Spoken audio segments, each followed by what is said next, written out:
Hello, everyone, and welcome to The Scene. I'm your host, Jeremy Houtsma. Today's guest is Jake Brown from the bands 238, Moments in Grace, and Isya.exe. Jake and I talk about 238 and its impact, especially as a realm to connect with people about living in a small town, mental health issues, and those sorts of different things. It was a fantastic conversation, and I can't wait for you guys to hear. So with that said, welcome to The Scene.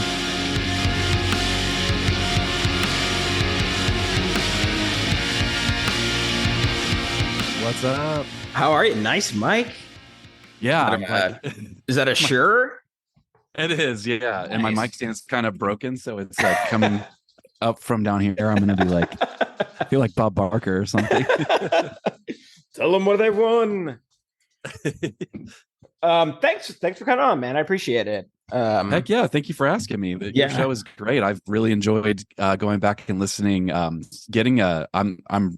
I haven't quite finished it, but I'm listening to the Steve Lamos episode right now because that's somebody that, I mean, I've always been a huge American football fan, and it's specifically his drumming is something that's always been super intriguing. He's just really unique in that way. He's absolutely one of my favorite drummers. So he could not have been a nicer guy. Like, there's no way I was getting like Mike Kinsella or anybody. So I was like, oh, I'll just, Steve I think he had like maybe like 20 posts on Instagram. And I just like, he's kind of mysterious. He's a good get. Yeah. He was an excellent person to talk to, and also really helpful. He was like, oh, I think you should talk to this person and that person. And I think like I was like overjoyed at one point. He's like, you're a really good interviewer. I was like, oh God. Okay. Yeah, it was great. It's great. I'm almost done with it, but yeah, it's a great episode for sure. So, I mean, the format is kind of like whatever you want it to be. Sorry, my dogs are. Scout, go lay down. You were just outside. Go. Sorry, it's 100 degrees outside right now. It is so hot in my house too, and I'm wearing a hoodie. Why is that? I don't know. I mean, I live in the Portland area, like southwest Washington. Only the past few years it's gotten like this, but it's not normal. It was like 106 yesterday. So yeah, typically, I mean, I grew up in New Jersey most of my life. Well, half my life now, but I mean, summertime was always super hot. We used to vacation in Florida, kind of in West Palm. You did? Yeah, we used to go to West Palm all the time. We had people who had like a condo there. So that's where, lucky enough to go down there. Went to Orlando, went to Disney World, of course, Universal Studios and all that stuff. So yes, it is. One thing I remember about Florida is summertime, like clockwork. There was a rainstorm for like maybe 2 hours, and then it would clear up, and it was usually around like 3, 4, or 5 o'clock. Just round the clock. It was just like that. Super predictable. Sure, yeah. Whereabouts in Florida do you live? I live in St. Augustine, which is okay. Did you ever get over up here this way? No. Yeah, it's usually not like the first destination. I mean, like everybody comes to Florida at some point for Disney and Universal, but the St. Augustine is a really good like repeat visit type of place because it's we're a tourist town. I work I kind of like dip in and out of working in the hospitality and music industries. I kind of go back and forth between the two, but this is if you work in tourism, I mean, Florida's the place to be, and St. Augustine it's the nation, or it's the first Spanish settlement in the United States. Oh, wow. So I didn't know that. There's a ton of history, and the downtown is kind of like, it's kind of like, it's like very European in that it's like, walkable, and there's lots of interesting historic sites and things to do. So, yeah. So, I mean, obviously I stalked you. Well, not obviously, I stalked a little on Instagram, but what's blowing my mind right now is your daughter went to high school. Like, right? Did she start school? She just started. Yeah. Who starts school in August? Like, is that like that is so disappointing. As a kid, I would no. No, it was like always after Labor Day. But I know. it's And weird. Is that it's like a newer thing or? it's always on the line. Like my birthday is August 20th, Oh, so mine's the this 16th. weekend. Oh, Yeah, mine's nice. Yeah. tomorrow. Yeah, yeah. So I mean, I'm like pretty much school was always coming back when my birthday was starting, or yeah, it was usually like it would be like the first week of school starting. August birthdays kind of sucked because like there was that impending doom of like it's the last gasp before school starts. And Definitely. I didn't mind school, but at the same time, I don't think any kid is like, huzzah, let's go back to school. Yeah, You yeah. know, type of thing. So but that's yeah, I've noticed because I'm a mental health therapist. I work with teenagers. That's kind of like my That's awesome. specialty. And even seeing, I'm like, people's kids are like, it just, I would have been so pissed as a kid if they were making me go back to school in August because, like I said, like clockwork, at least in New Jersey, it was always after Labor Day. It was like a day or two after Man, you were Labor lucky. I Day. don't. I don't think. I mean, my memory is not great. I'm 40. I'm about to be 42. So, Yeah. I mean, yeah. But I feel like I was usually going back to school sometime around my birthday. And then But you're what? so you're a Leo then. Yes, correct. Have you ever paid it like I don't know a lot about astrological or astrology and astrological signs, but like I did have a revelation where I realized a lot of my favorite artists and directors or musicians and directors are Leos. Oh, really? Like yeah, like I'm obsessive Tears for Fears fan, and Roland from Tears for Fears is a Leo. Anthony Gonzalez from M83 is a Leo. Nice. The director David O. Russell is a Leo. I'm like, oh, there must be something to that I'm attracted to like Yeah. the art of Leos. I don't know. I had a fan. So if you like art and movies and things like that, I had a really good conversation with his name is Jimmy Stat. He's from a band called Polar Bear Club. Okay, I've Um, heard of them. yeah, and we just kind of go off into this section on his favorite. He's a huge movie buff.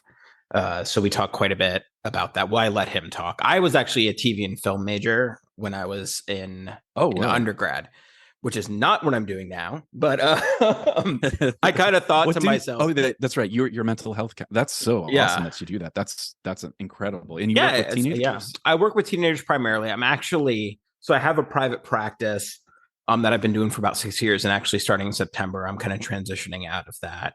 Um, it's a fantastic, like I love having a business and having control of it, but things are very ebb and flow.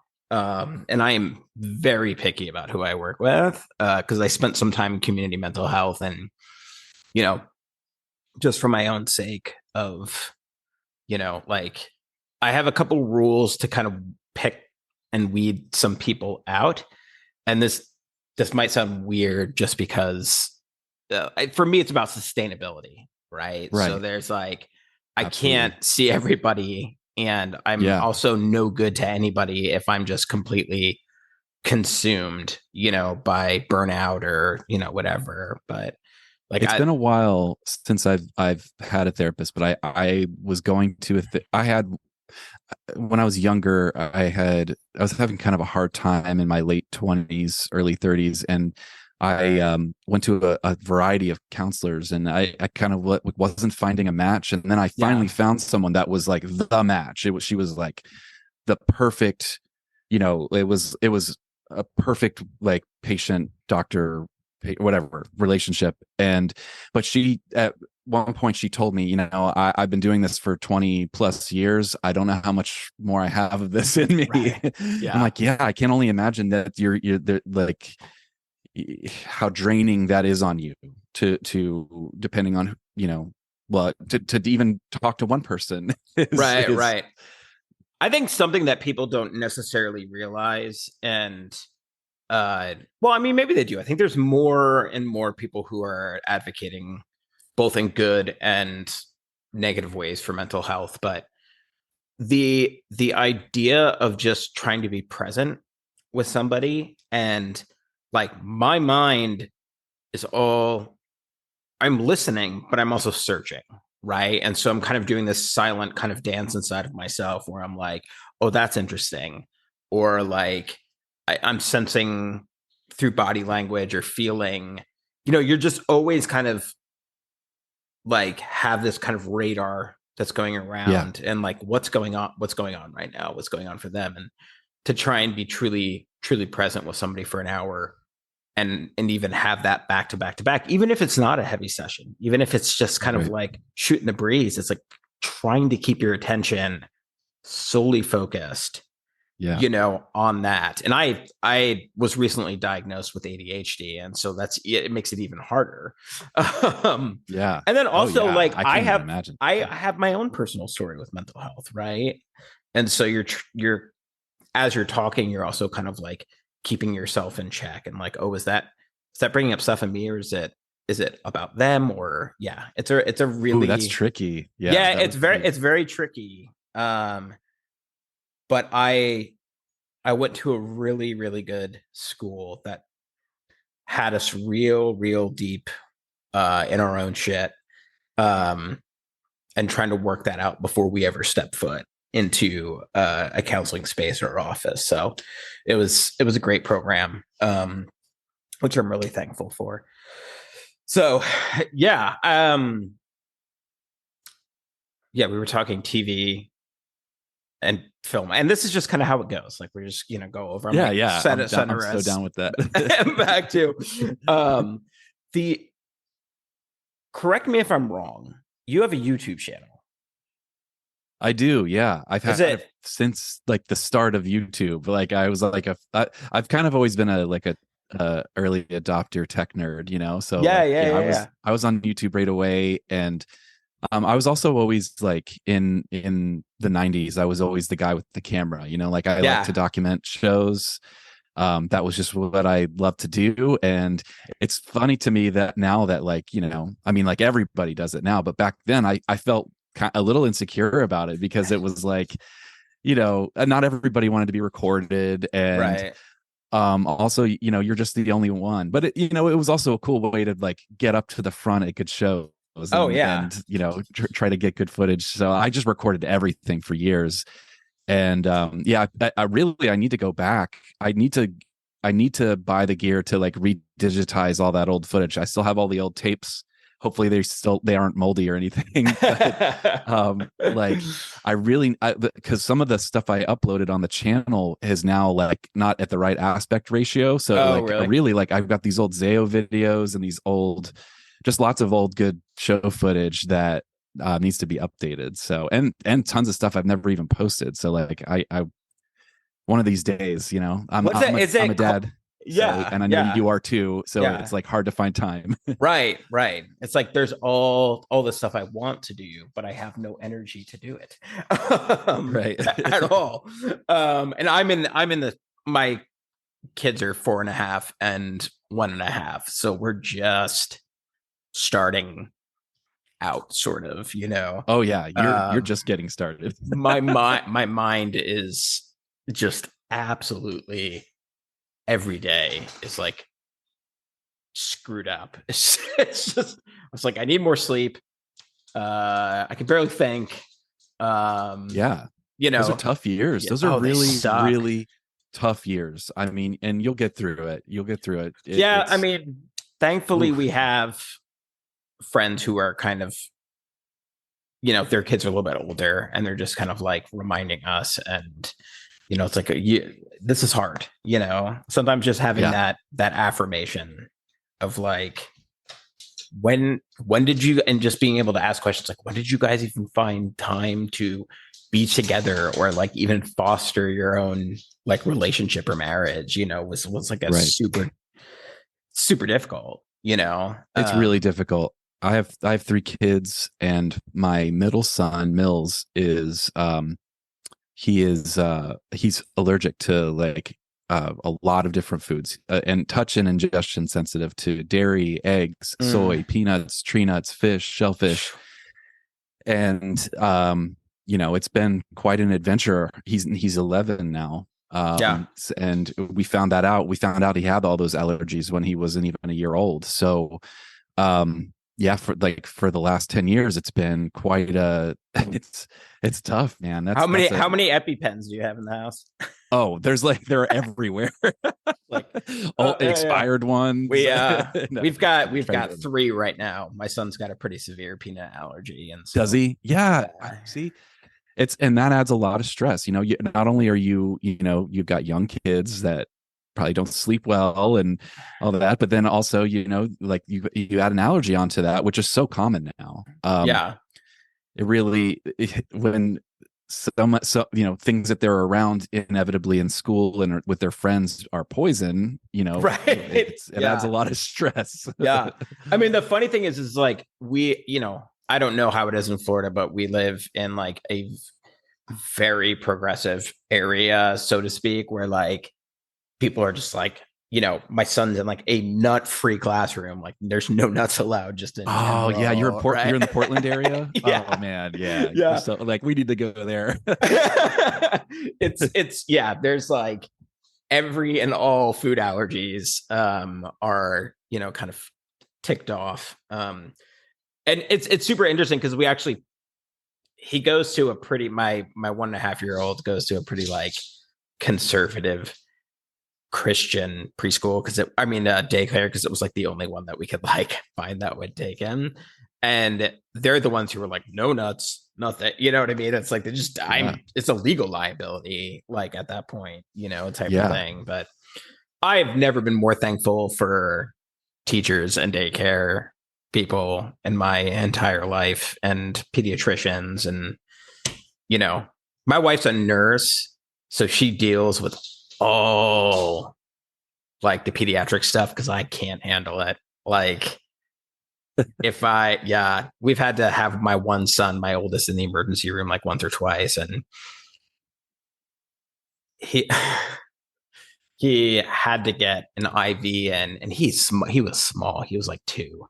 Yeah. And but it was taking them a long time once they put that needle in to find the spot. And he was crying so hard that he like threw up. And I was like, I gotta go. And my wife was like, okay. And then, like, I just had a moment, and I came back and I like apologized to the ER staff, whatever. And they were like, the guy was like, don't worry about it, man. Like, it's not a thing. Like, you're fine. Like, type of thing. I just felt so bad, but I was so thankful for, that there are people who do this and can stand doing this as well. Yeah, it's pretty mind-blowing. I couldn't do it for sure. So I guess I kind of wanted to start out just by asking you where, or just like how you started getting into music, and like what were some of the first like influential songs or bands that really kind of got you into going to shows or music, or in general. I became obsessed with music in middle school. I mean, I think I begged my parents to buy me a couple of cassette tapes at the BX, which was I grew up. My dad was in the Air Force, so I grew up on Air Force bases when I was younger. And the BX was like our our store where we could go. You could get groceries, you could get. It was like Walmart or whatever. Yeah. So, I begged them to buy Tears for Fears Elemental on cassette and Genesis We Can't Dance. So that will tell you the year. It was like early 90s. Yeah. And at the time I was like heavily listening to the radio, and I was recording the radio. I was like making my own mixtapes of stuff off the radio. I was calling the local radio station and making requests, and like, I remember just like it was like all in, and it really was Tears for Fears Break It Down Again was the single from that album that like convinced me. And that's a difficult entry point to explain to people, because like a lot of people know Tears for Fears, but like would be like their least popular single probably ever. Okay. Although it's still like, to me, like amazing. like that, like the 90s Tears for Fears, that was like my onboarding point. And really, like, that album was so had like big, I guess for me it was like probably like the same kind of thing that people have with like Pink Floyd, where it was just like this vast recording. It was like a universe unto itself. It kind of felt like he created a whole like reality on that album. And Yeah. so that was really like the like vastness of that record was what really got me interested in finding more stuff like that. So yeah, that was kind of where it started. But then actually going to shows came way, well, several years later. Just like the first local show I ever went to was 238. They had just started playing, and a friend of mine was in a band with the singer Chris. They had a band called Overflow, which we made fun of a lot because it was like we pictured like a toilet being the like the logo for that band. But Chris broke off and started 238 with a couple of other guys, and they had a little buzz going, and they were playing at a Christian radio station in Fort Walton Beach, Florida, which it was them and a band called NPD, Nonprofit Development, and Gilia, who still plays today. She's in a band now that's on Velvet Blue music called Leam of Earth. But she's also done a ton of amazing records under her own name. Definitely check her out if you haven't. Gileah. Gileah. Yeah, okay. She's amazing. So yeah, I went to go see them play, and it was just, that was it. I was like, oh yeah, I'm hooked. Like I recorded the show on a tape recorder in my pocket. Nice. and actually, like, this is one thing I haven't talked about in a long time, but it's kind of coming up more now that with the music I'm making today. But I actually took their demo tapes. Like, I recorded their live tape, and then they also had like a demo tape they released, and I remixed it at the time. This was like must have been like mid to late 90s. Yeah. I digitized the album and just started chopping it up, and some of the remixes were like really ridiculous, like funny, and then some of them were like serious, like I'm trying to like add something to this, like put samples into the songs and kind of. And I remember giving it to them. I went to one of their shows and I gave it to them. I was so excited. And then they I think they popped it in. I wasn't there for them popping it in, but they popped it in and heard like the joke remix I did. Oh no. So mad at me. Screw you, man. Well, I yeah, it was like kind of a goof on one of the vocal lines. And anyways, so I've been like, it's funny because here I am in 2023, and the Isya stuff that I'm doing, the music I'm making now as Isya, is like the stuff I was actually thinking of at that time, but I just didn't know how to play electronic music live. It was like, I know how to edit stuff on a computer, and I had a drum machine and stuff, but I just didn't really know how to make that a performance.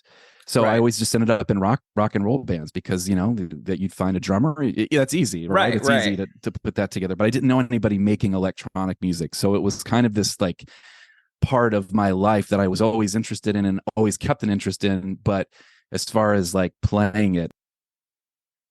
Yeah. Your first introduction to 238 itself was that more of like a local scene that was going on, and if so, like what was going on in the local scene at that time, in terms of like growth, and what was the scene there? I guess I should ask. Yeah, it was a unique scene, because we were being in the panhandle of Florida.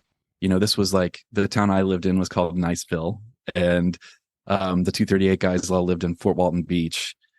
And the music scene was like, it was like people that also lived in Destin, Pensacola, Crestview. That was like kind of like the general area, and Panama City. And there was a good music scene, and I think it was because we were like really separate from the rest of Florida. Like there's definitely like a long documented good music scene in Gainesville, Orlando, there's lots of other music going on in the state, but the Panhandle was really isolated. To get to Orlando was a 6 or 7 hour drive. So, Dang. A lot of tours would pass us over. So Yeah. if we got a tour in like I remember the Dismemberment Plan came through once and played a small show for us, and it was like blew the doors off the place. It was like incredible, so every once in a while we would get some really special band that would stop through. But for the most part, it was like a very disconnected from everything else kind of music scene. But there was a lot of togetherness, and it was great because also you're in the Bible Belt, so you've got Christianity is playing a role in this. There were several Christian bands that were in that world, and then there were plenty of like secular non-Christian bands that were playing shows together. Like that generally, like everyone got along and played together, so you didn't see a lot of like judgment on that part of things. I mean, it was great. It was good. I could list off a ton of great local bands from that time. Some of them are on my YouTube channel. But there was a ton of them, and 238 was one that I just was immediately drawn to. So like to actually play with them later was like super exciting for me. And you'll hear me talk about this with Steve on the podcast too, and I also talked about it with somebody else. Just what was it you feel like about that time that created such a buzz? And also, like, it, to me, it doesn't seem maybe comparable, at least where I live, anywhere else. It kind of, that sense of community, like, what did you feel like was kind of special about it for yourself? Well, it's like all the artists kind of inspire each other. You see this other band that are doing something and you want to tap into it in your own way, or maybe you connect with somebody in that band and you guys have a vision, and you start your own thing.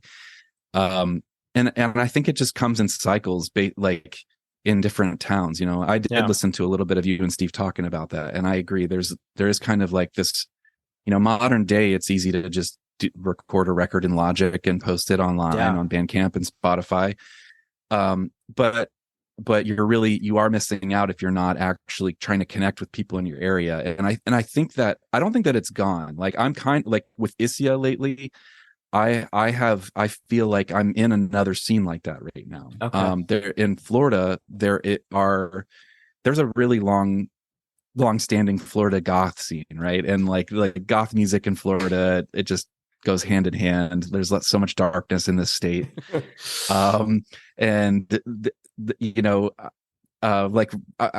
Isya, there are a ton of like-minded artists that here in Florida that I can kind of go city to city and play with, and I still feel, and it's the closest thing I've had to that connection since I was younger playing in 238.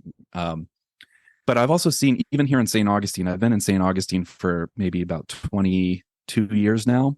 Oh. And there was never a music scene here. It was actually hard for me to live here for the first bit because I went from an area with an amazing music scene to kind of like nothing, like there nothing that was for me necessarily. There was like kind of a surf punk scene, and but like has not been hitting my mic, has not been much in the way of a music scene here. Am I still clipping, by the way? No, you're good. Okay? You're like, okay, all right, cool. You're good. All right, cool. But then, I'd say maybe in the last like 12 years here, I have seen I have seen some ebbs and flows here. There has been a time where we've had a really solid punk scene, lots of interesting bands happening. Then some of the people move away, and then right now, after we came back from the pandemic, people were excited about shows again, and there were some really young people starting to play out, and I started getting asked to play shows by really young people, and I accepted those because even though I didn't know them and maybe their music was a little different, I felt like, to me, community is really important.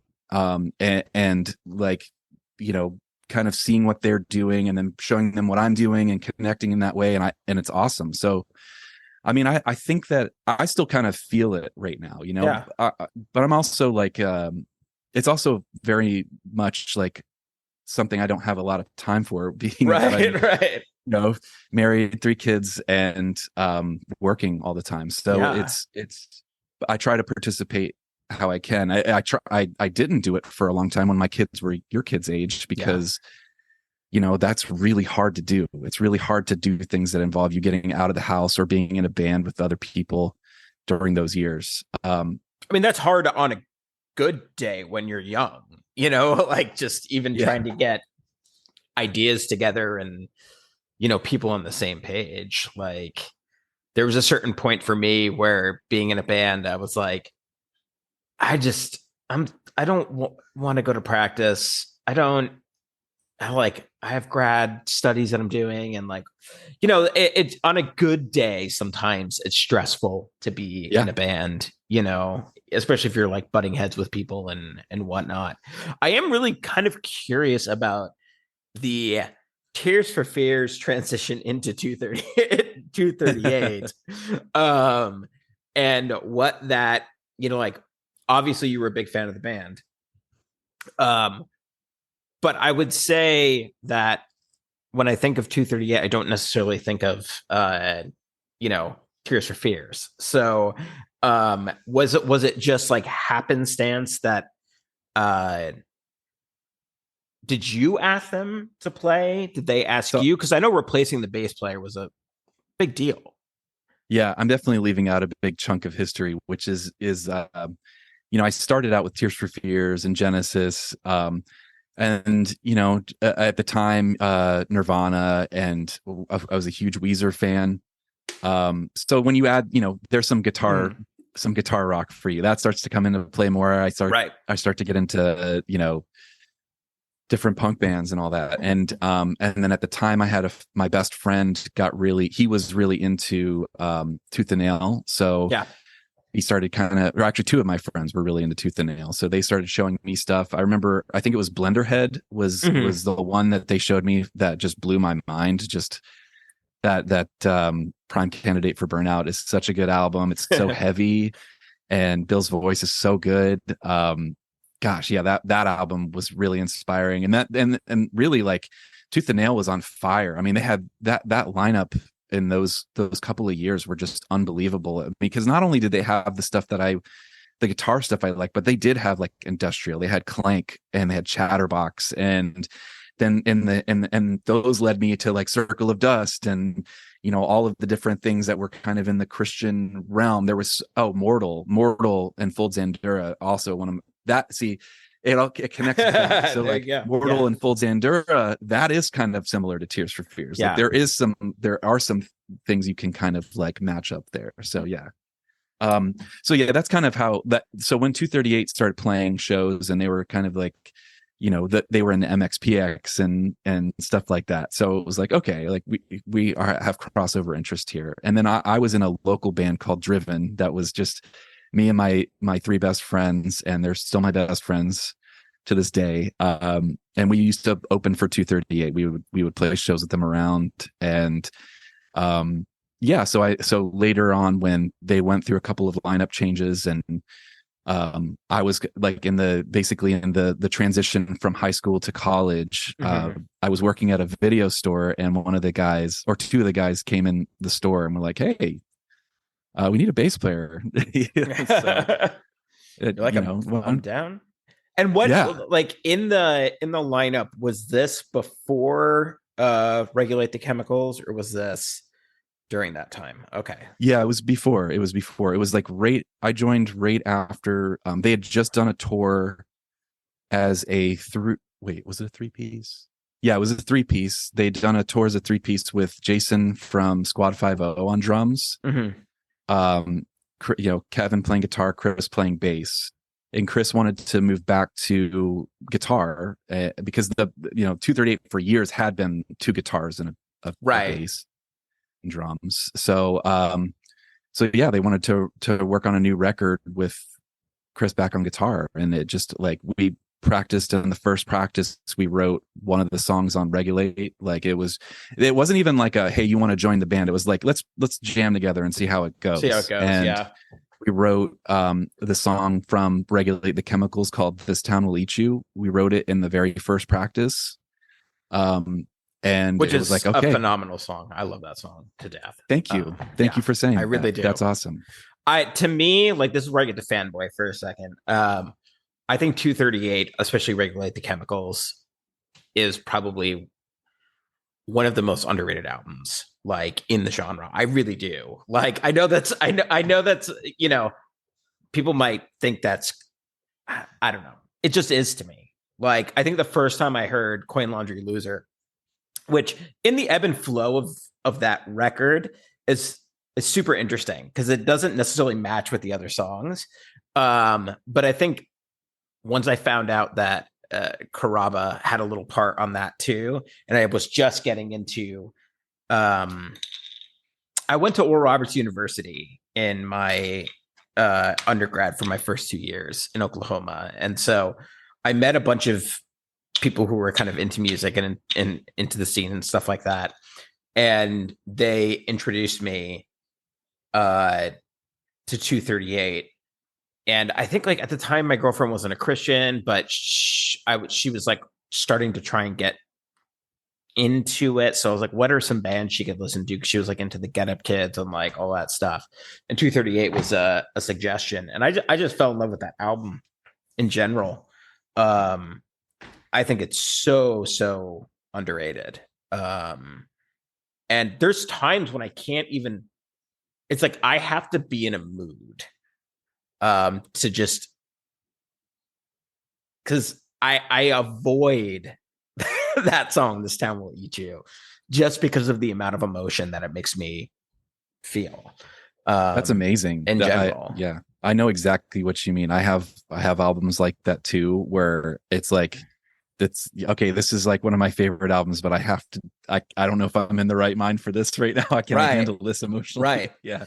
And I think in an interesting way, and working in the mental health field, like when I was 14 or 15, when I was 14, I think I was fully diagnosed with obsessive compulsive disorder, which is something that never really truly goes away. It just kind of is more managed. So I was going through a lot of mental health struggles, and just in a different way,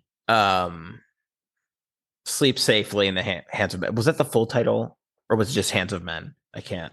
It was Hands of Men, but that was the line. That was the lyric. Yeah. It's such an interesting thing, because I really, in a certain way, I know that what he's trying to convey, or what the lyrics trying to convey, is that, like, you don't need, like medication or, anything like that. But there was, at that point, so as somebody who had been on medication for years and things like that, there was just something about how it was being spoken to in a way that just wasn't necessarily out there. So it had a good, like, time and place in thinking of, like, yeah, this really, I am empathize, with this to a certain extent. And to me, that they were talking, that the song was actually talking about some sort of mental health issue in and of itself was kind of new and interesting for me. So I really connected with that song. I remember being interviewed about the album back in the day by HM Magazine. Do you remember HM? Oh yeah. Yeah. And I kind of I was only 18. I kind of spoke out of turn about what that song was about. And I think I don't want to say it hurt his feelings, but I think Chris was a little, I wasn't very eloquent at the time. So I think I kind of came up with a really, that's a hard one, right? That is a hard, lyrically, that's a little tricky when you're talking about medication. And that's so funny. That's very interesting that you'd bring that up given your profession and your background. That's really fascinating to me. And I don't think that Chris, I could see him probably, I don't want to speak for him. Sure. I could see him wanting to distance himself from it, just, for a lot of different reasons. I mean, I think we were all going through a really big transition in life, that time before you, from like high school into college age, and you're kind of learning about the world. You're becoming an adult, you're figuring things out. And so I don't think he would have wanted that message to have necessarily been for anybody but himself. You know what I mean? Like that was like his story with it, was his story. And Right. And I can say, I've been diagnosed with ADHD. I've been diagnosed with a few things, and I've taken medication for them. I mean, I've had my own kind of issues here and there with that stuff. So, I think for him, at the age you're coming out of you're coming out of a time where you were a minor, right? You didn't necessarily have a choice in the medications you're taking. This is your parents and your doctor are the experts, and you're trusting them. So anyways, yeah, it is a very interesting line of thinking that he was doing. There was just a lot of deep thinking going on for all of us at that time. And I think it came out in the record. I think Chris just is a fascinating lyricist to this day. He is unlike anyone I've ever known. And the things that are going to come out of him are always unpredictable and inspiring. And that was, and I think we all kind of had that. I remember, like, as we would write the songs, I could visually see them, like in a weird way. It was like I could feel them so deeply. Yeah.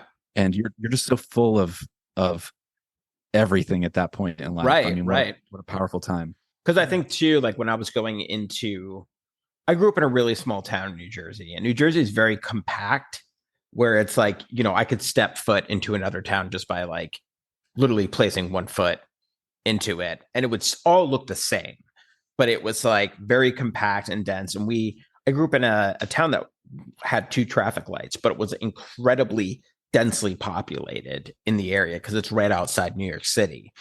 But there was this kind of, it's really interesting because a friend of mine writes about, he's a creative writing professor, and he's been published and different stuff like that. He just had a book come out, but he writes a lot of stories are based on people in our hometown, or just like based on stories, like amalgamations of like small town life and the people who grew up there, and kind of thinking about this town will eat you. Like it was a very relatable experience, right? Where you're just kind of like, I have very specific, like pictures in my mind with that song when he says like, if I see you across a dirty diner. I mean, like New Jersey's filled with diners, right? And we used to have this one place we would go to called Matthew's Diner, and you'd go there and there would be, in the back would be the goth kids, and like just sipping coffee, smoking cigarettes, like so cliche, right? We used to call them the diner dogs. That's what we used to call them. That's amazing. But that was like, it kind of conjured that image of like, I don't know, small town life and getting sucked into,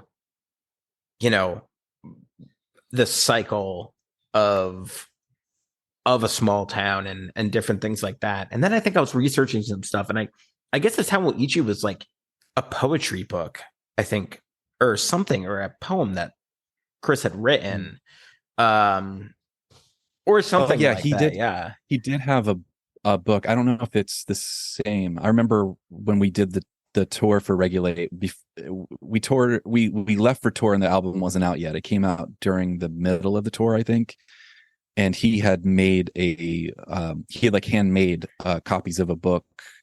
He bound it himself and illustrated it and wrote in it. I think that must be what that was. Yeah, so it was really cool. Have his Patreon or something like that, and I think posted a picture of that. He actually, in that book, one of the illustrations is of something called the Barnticulator, which was actually a character I'd come up with. So I had a joke band with my best friends called Metal Spike, and we had all these different characters that we played in the band, and one was called the Barnticulator, which was this evil booty robot that made like evil dance music, and That's I amazing. made a performance where I basically put my friend in like a robe and a mask and got like 10 different keyboards, and he just went around the stage like acting like he was playing with them. It's actually very much Isya back then, but yeah. That is hilarious. Who did you guys, I mean, were you a part of the recording process with that album? Yeah. So who was that? Was that with James? Yeah. James Wisner, who was just on fire at the time. He had just finished recording. As we got there, he had just finished the Dashboard Confessional record, which was how I met Chris, because Chris was James was recording in his apartment, and this was in West Palm, actually. So you've been there, West Palm. Yeah. And Chris was just in and out of James's apartment to finish up little things. And of course, also at the time, 238 was on Take Hold Records. Further Seems Forever was on Take Hold Records. So we had that, relationship. Yeah. I don't think they had played a ton together at that point, but we definitely did afterwards. And it was great. We just hit it off. He like Further played a show down there while we were in the studio with Sensefield, which was amazing, because years later I ended up when I was in Moments in Grace, we toured with Further when they had John Bunch from Sensefield as their vocalist. So that was amazing to kind of see that come full circle. Yeah. But yeah, it was great. We hit it off with him and James, of course. James Wisner's recordings are wonderful. So it was a great experience. I hear all sorts of things about, or just what the experience is like, because you're in this small little apartment and he's getting this like huge sound out of things, but also it's like what, like a 1-bedroom apartment or 2-bedroom apartment. Yeah, it was tiny. That's crazy. It was tiny. Yeah. We pretty much just sat there on his, like when you weren't in there recording with James, you were just sitting on his couch. Like I remember watching the Thong Song like a million times. That was what was on TV, like on MTV at the time, was just the Thong Song over and over again. Was that the inspiration for the Booty Nader? Probably was, yes.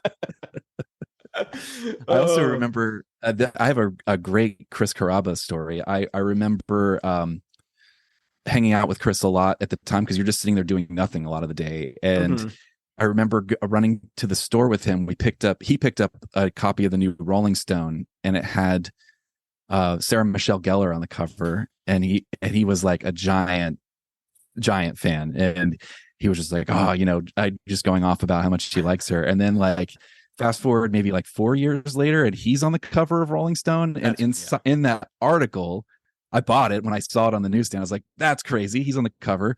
And then in the freaking article, he talks about Sarah Michelle Gellar. Was that an odd experience for you in seeing certain bands kind of blow up? Because I know Moments in Grace also did a tour with like My Chemical Romance. You're seeing, it's awesome. Yeah. I like it was amazing. And also when I was in Moments in Grace, so my path crossed with Chris Carrabba a few times there too. I ran into him at a rest stop once. He came out to a show we were playing in Brooklyn once. It was like, and I've seen him several times since. He's got a whole thing going. And he's playing with Further again sometimes, which is amazing. And it's great. I love it. I love seeing My Chemical Romance. They were like, just we were touring with them right when they blew up. Like they got the final mixed copy of the record when we were on the road with them. And I remember the bass player putting it on headphones for me and me being like, what, are you kidding me? Like, this is going to be huge. Like, yeah. And it was bigger than I think any of us could have even dreamed. I remember I've told this story several times because I think it's really funny. Just for myself. I drove to Long Island to see Coheed and Cambria open. No, they were headlining, and this was before their second album came out. So like I was in love, obsessed with their first album.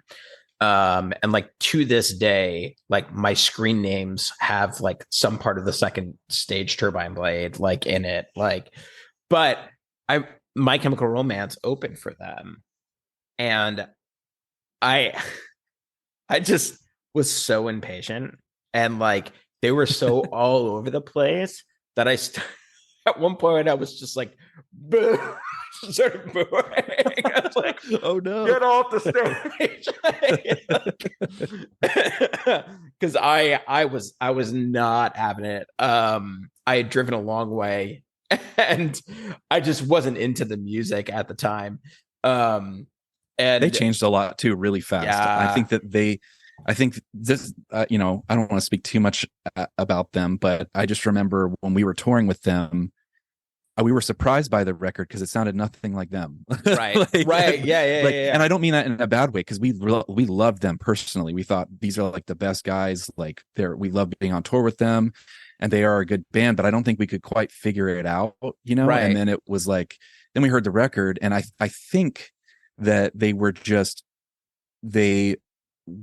going through personal struggles at the time, and maybe didn't have their like show figured out, you know, or right, kind of right. like they I don't know. There's a lot of behind the scenes stuff that goes on with management and record labels. Sure. And I know that they were dealing with a lot of that at the time. So, you know, they had some personnel changes, and they became a much different band after that. So they became a monster. Yeah. Huge. Just like that's like the band that when you say emo to just anybody, that's what they think of, you know, right. them. And you know, coincidentally, like you said, you know, you were like, oh, it's great to see Karaba on the front cover. You know, what were their feelings though, seeing other bands skyrocket and kind of also being like, what about me? like was there any part of that? Because I could imagine just being like, I'm happy for you, but I was just I there was you know, if anything, it wasn't that I never felt like owed anything, and for me it's always been just a really pure endeavor, because the moment the first time I ever picked up a guitar, like I just wanted to, this is going to sound so whatever, but I just wanted to make sounds that felt good to me. Like that's it. And that's still where I'm at with it. Like that's the most important thing to me. It never was an idea I had to make money. It was never an idea that I you know, of course at a point you're like, well, shit, if I could, you know, support myself and then eventually support a family, then that'd be cool. But I could never look at it as anything but just a pure expression. So like with things like that, I really didn't get jealous. You know, it was like I was genuinely happy for Chris. I thought he deserved it. You know, I loved his music and was happy for him. And I mean, shoot, if he had called me up to play with him, I'm sure I would have done that. Right. Yeah. But I was just happy for him. I've heard Brandon Ebel talk about, I mean, he's sick of talking about it, but you know, just him being offered and him saying like, no, and then, you know, passing up on that. But, yeah. So when you were, just to finish that question, I think it was a little different in the Moments in Grace years, because we were trying to make a living out of it at that time. I mean, we were on Atlantic Records. They were putting us on tour with big bands, and you know, that was kind of where things shifted. But you know, basically like when that band, it gets weird for me when it starts to be all about that. And I think that Moments had a really unusual path into where we were. And I don't know. It's you hear, I mean, you wouldn't be the first person that I've heard like a lot of other bands talk about just when the business side starts creeping in, that it just kind of like takes a lot of the purity out of it. It puts more stress, and like obviously it complicates a lot of things, like, and it just messes with a lot of things and a lot of It relationships. does. It does. And I basically got to a point where, that playing with dodecahedron was happening for me. And I thought, well, we can just do whatever we want. We don't have to deal with all this shit. Like we Yeah. can just record and go on tour, and we don't have to deal with all the weird managers and all the, they were at the time they had asked us to move to Los Angeles to try to like just be seen around Los Yeah. Angeles, and I just thought that was such a weird, it just didn't make sense to me at the time, and We have major labels, but like it's different from, say, like working with Chad, or localized type things, where now all of a sudden you're on Tooth and Nail, which is an indie label at the time. But then, yeah, I mean, there was a huge shift. You saw like Juliana Theory, those guys get signed to Interscope or Island or something like that. And you saw all these bands kind of getting signed to major labels. And it's like the business is different in that way. yeah. And then you And had I a think, collision of like digital as well colliding in some ways too. yeah, definitely. And MySpace was everything at that time. It was Right. like how many followers you had on MySpace. Now it's what, I guess, like how many listens you have on Spotify. Yeah. It's a whole different ball game. and I did end up working on the other side of that industry. I have a lot of experience now working in marketing for music venues, and so I've been on the other side, and seen what that is, and I do respect it for what it is, but I think Moments in Grace got there in a weird way, and so I don't think it was ever going to take off the way we would have liked. I think if we had had a little bit more freedom leading up to the record coming out, and been kind of like allowed to be ourselves, Yeah. I think we but when you're made to feel like insecure about who you are, how can you get on a stage and then have other people enjoy you? You know what I mean? It was a very, I would love to write a book about Moments in Grace at some point, because there was a lot of weird stuff going on. Yeah. I mean, it does. I was going to ask you to expand on it, but it sounds like it's a very, very deep kind of, Yeah, it's a like long conversation, long story. for sure. Yeah. And I don't want you to go through the rigmarole, but do you mind if I ask a couple of questions about it? Yeah, absolutely. So just kind of going back, well, no, let's Moments in Grace, was that a natural thing that started, or like most bands, Yeah, or was it it was. kind of It put was. together? Jeremy, the singer of Moments in Grace, was friends with Chris from 238 and Kevin from 238. He was in our friend group and was just a really well respected musician in our area, and he just had an amazing voice. And he wanted to he had kind of like had a big trajectory change in life and wanted to focus. He was like a star athlete. He was going. He played football for the University of Houston and was like a star football player, but didn't. Wow. But his heart was in music, and he was just really like the most talented musician I knew. And so when he changed course to go to music, he hit me up to kind of help him put out a record and then start a band. And so I initially just was doing it. I had a record label called Computer Club Records that I still kind of have. I just don't release much with it these days. So like the idea was I was going to try to find a band for Jeremy to play his music, and I just ended up in it. And that was really how it started. And our first show was, we actually had the guitar player from Korn playing guitar for us. Oh, really? It was Jeremy's best friend, a guy named Shane Gibson, who was like a virtuoso musician. Crazy. Shane is, rest in peace, Shane is no longer with us, but Shane did also play with Jonathan Davis and playing Korn for a little while. Nice. So but yeah, it was really like Jeremy was the talent, and I wanted to try to like, I was a good supporting player, so like I wanted to put something together for him. And then it just, from there it had legs. But then at a point when the producer got involved, it got a little weird. So how did the producer get involved? Was Well, that I mean, during the recording process or? it's such a double-edged sword. Like we never would have had the opportunity if it hadn't been for him, because he was the A&R that signed us and he was the producer. So it was, not only not only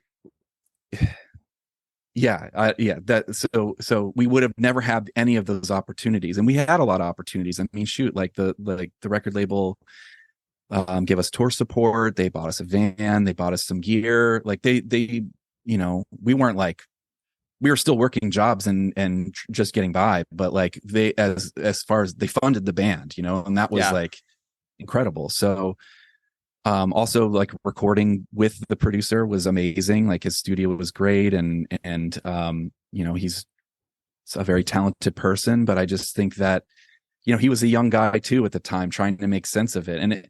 And really, like, I think you could equate the like emo explosion. It was like very similar to the grunge explosion. It was like Nirvana hit, and then all of a sudden every major label's snatching up every grunge band in the fucking world. Right. And that was what we very were much part the of, scene, basically. Our producer was somebody who'd recorded a lot of big records in emo and post-hardcore, and was just getting bigger and bigger, and so they gave him the room to kind of like do his own label, and that's how it all started. So, and what did he find you guys, or did you guys find him? So we played a show in Alabama with Branston and Liars Academy, and there was zero people at the show. Oh man. But the guys in both of those bands really liked us a lot. Like they were like on the stage, like shaking our hands when we finished. It was like, oh, okay. Like they really liked the show. So we gave them our demo, and one of the guys from Liars Academy was in the hardcore band Strike Anywhere, and Strike Anywhere were in the studio recording their record, and that's how the producer heard it. He was, and I'll say his name is Brian McTurnan. Brian heard our record through them and just reached out to me. I think when he reached out to me, he said he'd listened to it over 100 times, and he's just wanted to get in touch with us, and he ended up flying down and meeting with us, and we started talking about what we could do together. So I mean, maybe this is relatable, maybe this is not, because I had a friend who was in a band, and he went to work with a very well-known producer in the studio. And I think very vaguely, and I don't want to say his name or anything like that, but like he kind of came out of that kind of traumatized. My friend did, like, with the way that this producer worked and the way that like he deconstructed or just like pushed, or maybe some of that insecurity, about like the music you're creating, or it was not, I mean, it really fucked with his head. I mean, I think there are definitely plenty of producers out there that go really in a weird direction with it. I mean, I know I remember reading about Ross Robinson working with At the Drive-In, and and a couple of other bands like that, and just that he would put them through hell to get these performances out of them. And I mean, you listen to Relationship of Command at the Drive-In, and I mean, shit, you can hear that. I mean, that's a really powerful record. But at what cost? Like, what did he have to put those people through to get that? I mean, maybe it's worth it, maybe it's not. I don't know. There's a gray area, and when it comes to producing, and kind of what are your goals with producing, like what, and I think that's where it got weird with us too. I think with Brian, it was like he told us right out away he was going to be a fifth member of the band. Like, not even like, I'm your producer, like I'm basically in your band if we're going to work together, because I really want to have my hands on this project. And that was cool, because how could we not? He'd recorded some of my favorite records, and he seemed like a really nice guy, so of course I was going to be open to that. But at a point, I think it's like, well, okay, where do I draw the line? Like, what's an overstep? Like, what am I, or what, and I'm sure for him, like, what am I trying too hard to force out of people, like, Yeah. so. Kind of going back to 238 stuff, like, you guys were never the hugest, right? I certainly think you guys were incredibly talented. When for you did you know your time might be done? Or how did that kind of happen? Or even like, what was your time like touring Yeah. with the Well, band? it was great. I mean, those are amazing memories. Ultimately, even though that feels like that was such a definitive era of my life, and I still think Regulate the Chemicals is my favorite album I've ever played on. Still, I was 18 years old and I'm 42, and I still think I played on a ton of records now. Yeah. That was just a special time, and this touring is special. I mean, you're at an age, like, I can't look back on those years with anything but fondness. And there were some tough parts of it, but you're a kid working things out with other kids. You're a kid with other teenagers driving across the country in a van, and Right. Yeah. trying World to at your figure it out. fingertips. Yeah. Yep. Yeah. It was great. I mean, Chris worked really hard. He booked those tours himself. He had a lot invested in it, and I can see now as a grown up that he was putting in the hard work for that band more. Like, there are always going to be members in the band that are working harder than others, Right. and that was his baby. He worked really hard for it, and I'm sure that he enjoys doing his solo thing now, because it's like he's creating that world. Like, he is a hard worker. And we got to reap the benefits of that. We got to go on this tour, and really, like, to be honest, like, the touring with 238, I mean, Moments in Grace, we toured with a lot of big bands and did a lot of sold out tours, but it wasn't for us. We were the opening band, and Right. with 238, the shows were great. I mean, we did get to play all over the country for people that liked the record. And unfortunately, I left the band before before people really knew Regulate the Chemicals. They knew the earlier albums, which Really? I also loved, but I missed the boat on being able to play shows with people knowing those songs, which, I wish I would have had that chance. I've seen I've seen some of the videos that you have where you're playing Regulate songs on there. But I mean, was that before, because they re-released Regulate, right? I think the videos you're talking about are probably us playing in Fort Walton. But the record wasn't out, or if it was out, it hadn't been out long enough. And also at the time, our music scene in the Panhandle was on a dip. We were on a downward turn, where when I was in 238 playing shows locally, the music scene wasn't that great. I mean, really, like, playing out of town was a lot better for us at the time. It was kind of like our scene had gone through that transition, that downward transition of like, okay, nothing's happening. So yeah, anyways, yeah, it was touring with them was fantastic. I wasn't in the band till the end, but I was still friends with them, up until they stopped playing. And Ben, who took my place after I left, is a good friend of mine too. He's fucking amazing musician. So they, and I love that last album they did too. That was really good. So yeah, I mean, I think I saw, man, definitely the writing on the wall about that band ending when I actually got to see them play.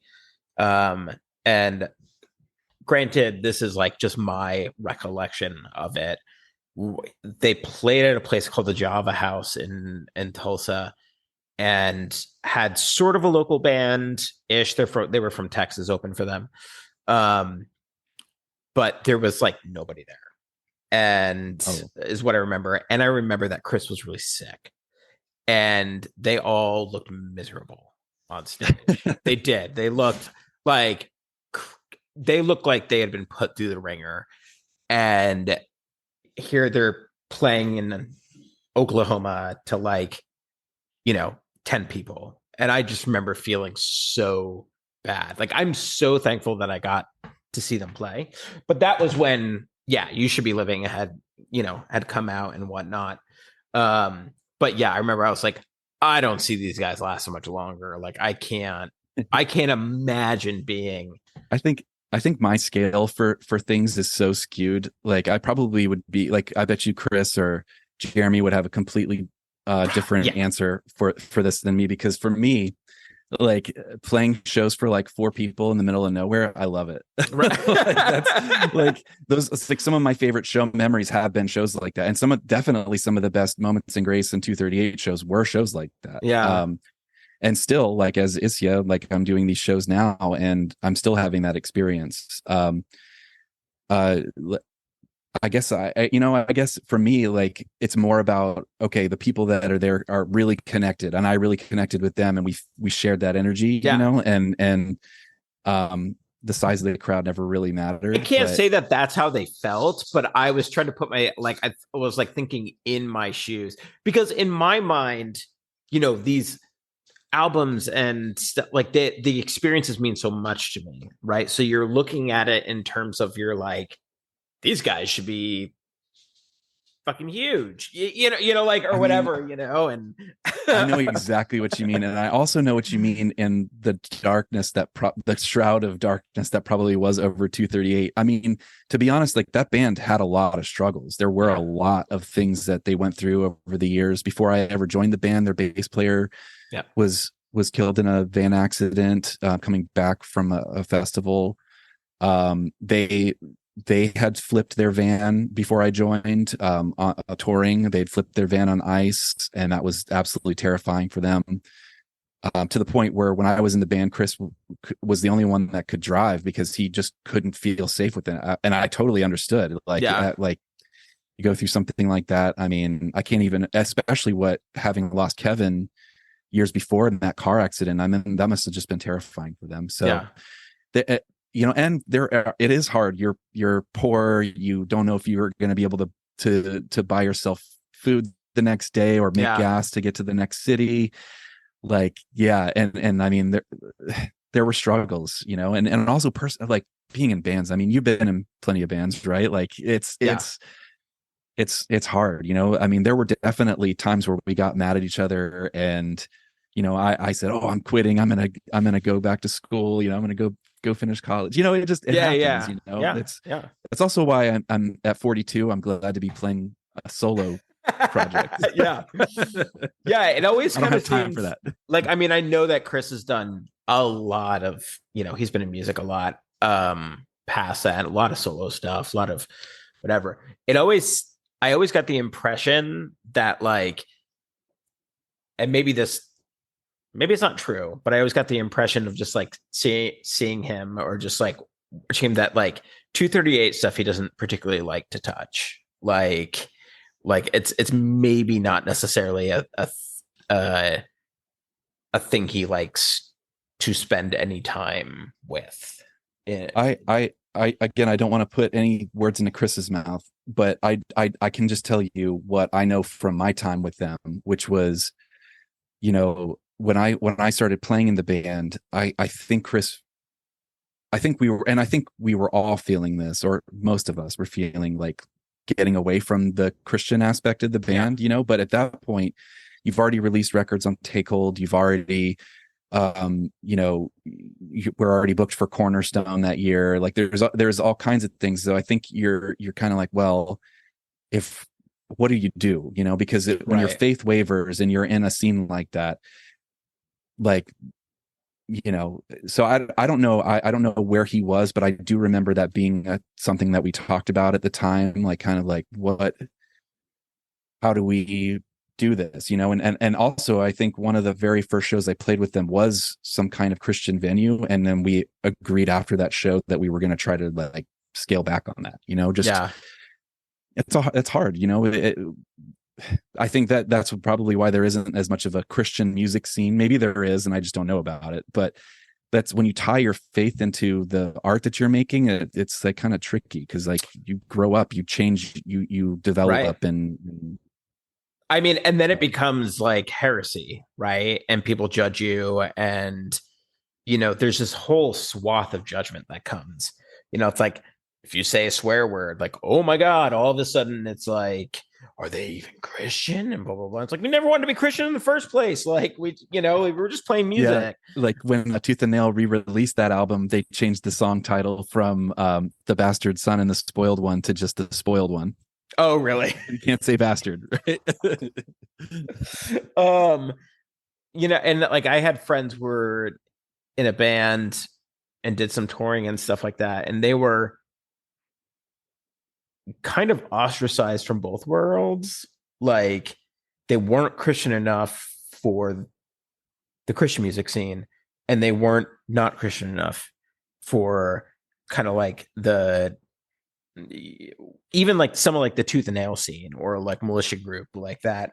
Yeah, where bands didn't want to tour with them, because they did have certain faith leanings in some of the songs, yeah.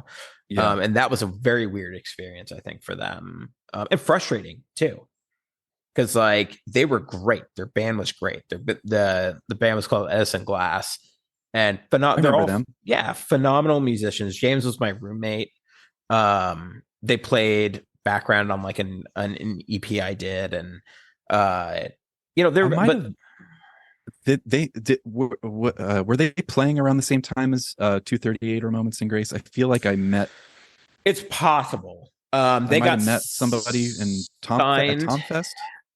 They got signed to EMI right around 2005 ish. I definitely heard about them. Yeah, they're great guys, great bands. I have a lot of love for them. I think next week I'm talking to Joe, their drummer. But that was the kind of thing for them. It's like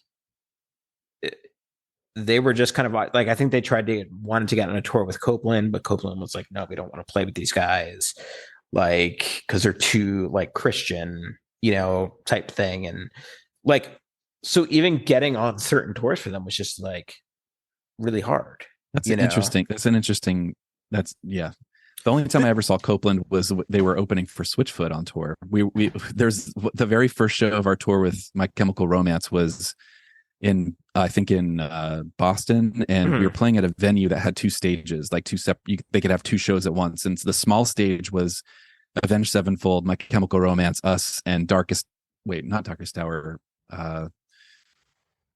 Beloved. And on the main stage was Switchfoot and Copeland. Interesting. So it's kind of funny because I never thought like the shows that I went to that Copeland would be, and I really love their first album. They never seemed to like fit in with the bands that they were on tour with, in certain ways. Like, so yeah, I just remember them telling me, or at least one of the band members told me that like they got a message back from their manager and they were like, yeah, they don't want to do it. Like, yeah. Which, and it was just hard, to make any sort of breakthrough, and they deserved it. Like that, like their music is really, really, really, really good. Still, I listen to their music to this day and I'm like, this is done really well.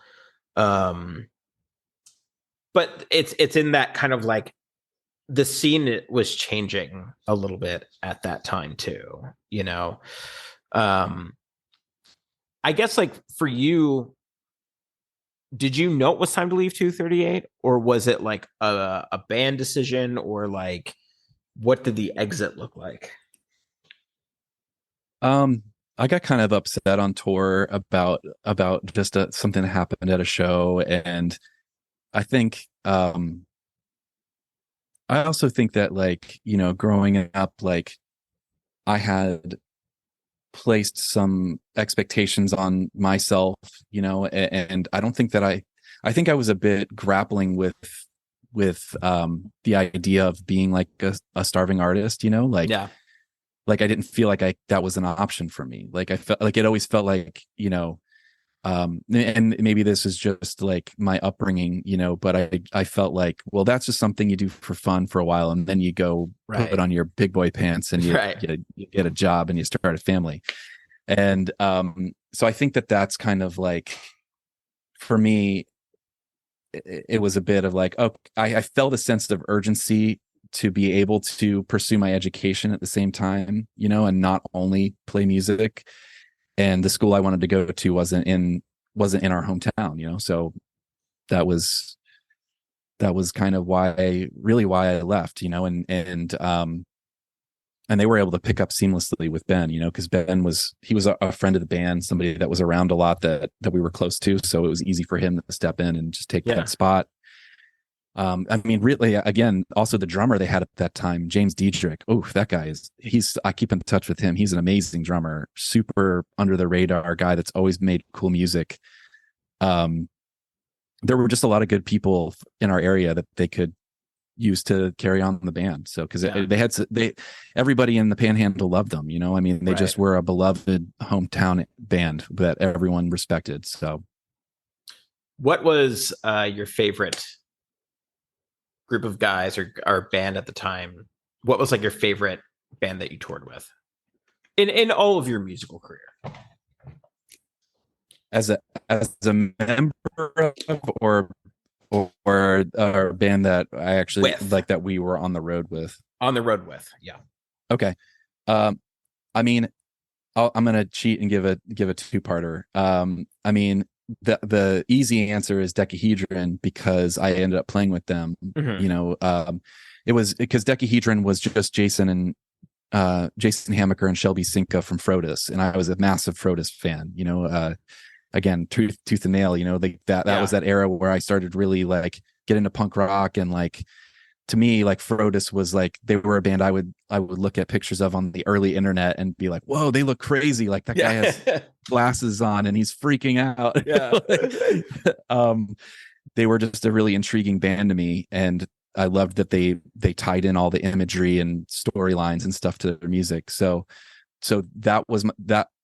But I feel like it's a cheat answer because I played with them. So like if I had to pick one band that I was never in, Planes Mistaken for Stars, that was the band that I loved touring with them. They were just like at the embodiment of just raw energy every night. And they were like, I just love their music and I love what they represent. And I think most bands that ever toured with them would probably have that answer. Are they, were the members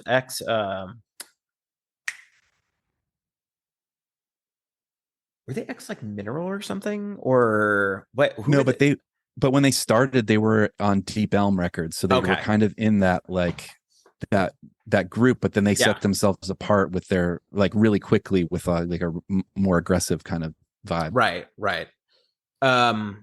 Yeah, and so I don't want to keep you too long here. It's been an hour and a half, but you've got other life things going on. But like, what do you? I always kind of end with like, what are you excited about now? Like, what is being a 42-year-old dad of 3 kids look like? Like, what gets you to wake up in the morning, and what do you find joy in now? Oh, I mean, for sure, my family. I mean, easy answer. Like, I love being a dad. I love having a family. Like my wife and kids are everything, and it's just so fulfilling to me. So that's, I feel really fulfilled there. And then musically, the fact that I mean, being a musician when you have so many other commitments is hard, and you can't really it's hard to find time for it that's fair for everyone in your life, and I'm really lucky that my family has been supportive of me doing Isya, because I also kind of realized a few years ago that I really needed to have that outlet. I can't not have it. It has to be there. It just makes me feel complete, and playing shows and being part of something, a music community is just really so, and creating just bizarre stuff. So that's kind of where I'm at with it. And so yeah, and I feel just like I mentioned earlier, like I feel super inspired. Florida has a really great supportive music scene. I mean, we have everybody from the old punk scene here.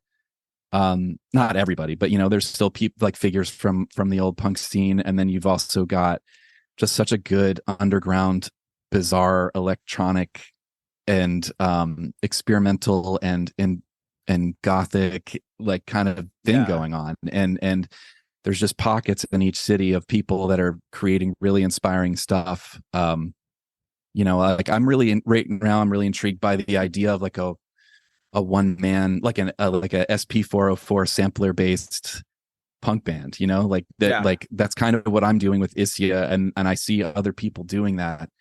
I've always loved the idea of samplers, because you can kind of use them in so many different ways. And the way I use it is like making a collage, and that's Yeah. kind of like, there's an improv element to it. So the shows never feel stale because I can kind of switch things up and go in a different direction, and just based on how I'm feeling, and I love seeing other people kind of innovating and trying to come up with new ways to use these instruments. So yeah, I just feel like there's a lot of, and also, long answer, I love seeing the way that younger people are reinterpreting, genres that have passed, like Yeah. there's like a whole emo scene going on now, and some of the stuff I've heard out of that's been phenomenal, Yeah. like that's, so like I'm just one of the people that I never get tired of hearing new music. And like, I don't care if what your age is, like Right. I can still appreciate younger people's music, and I like to hear,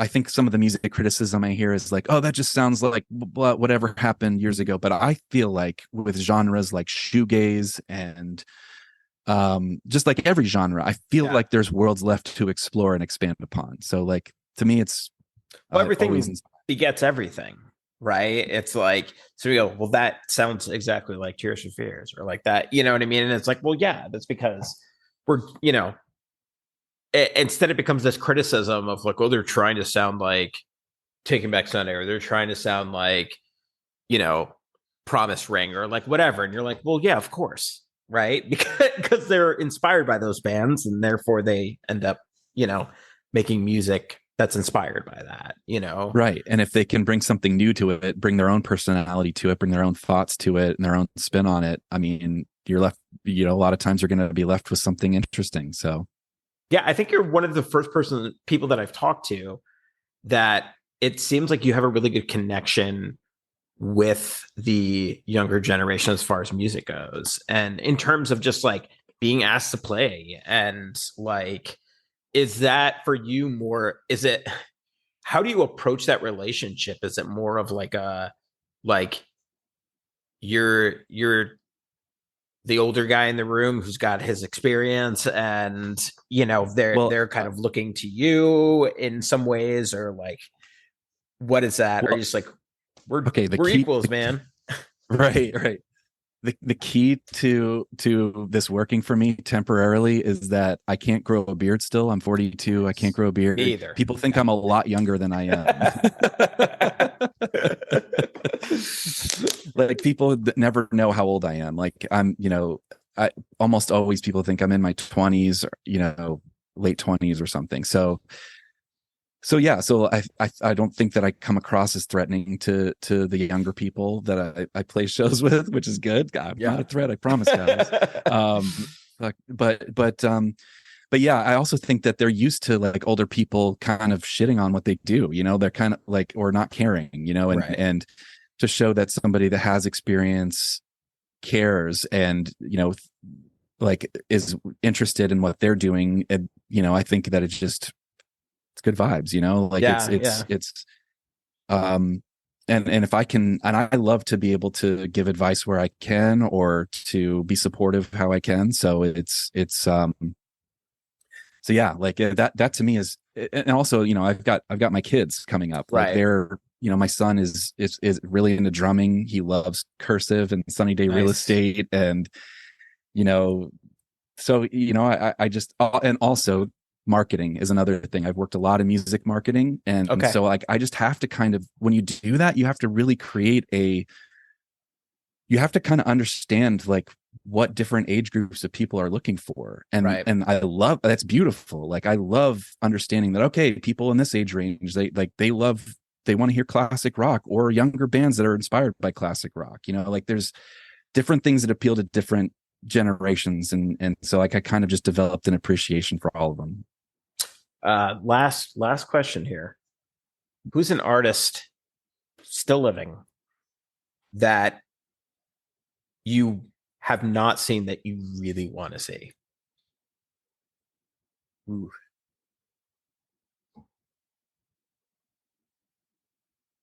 I would love to see Death Grips play. I still haven't seen Death Grips.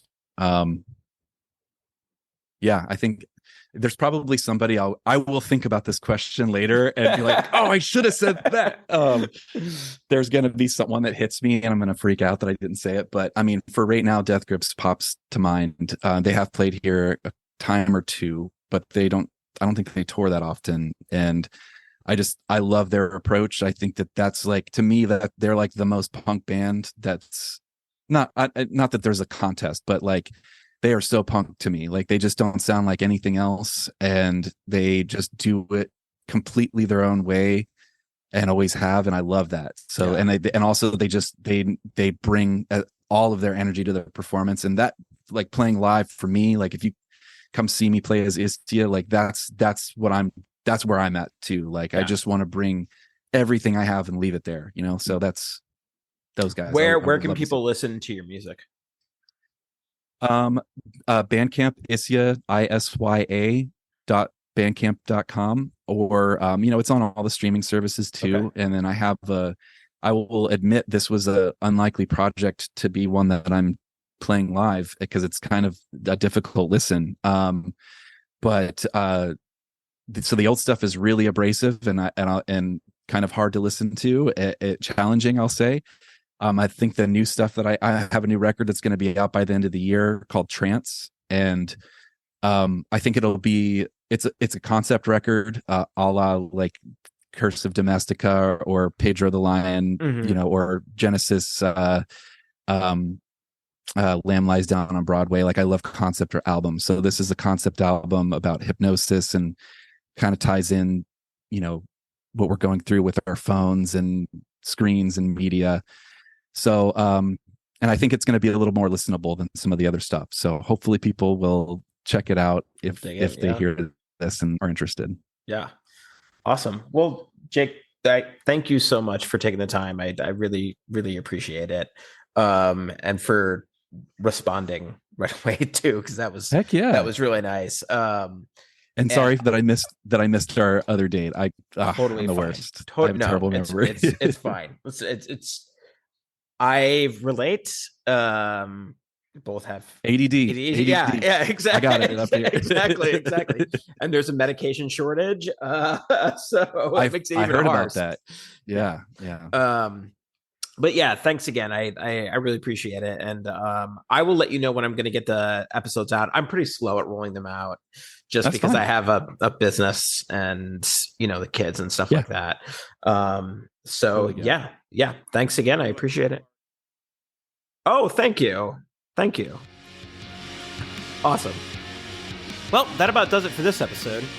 If you like the podcast, please consider subscribing. You can find us on all major podcasting platforms and on Instagram @TheSceneCast. Again, thanks for listening, and we'll see you next time.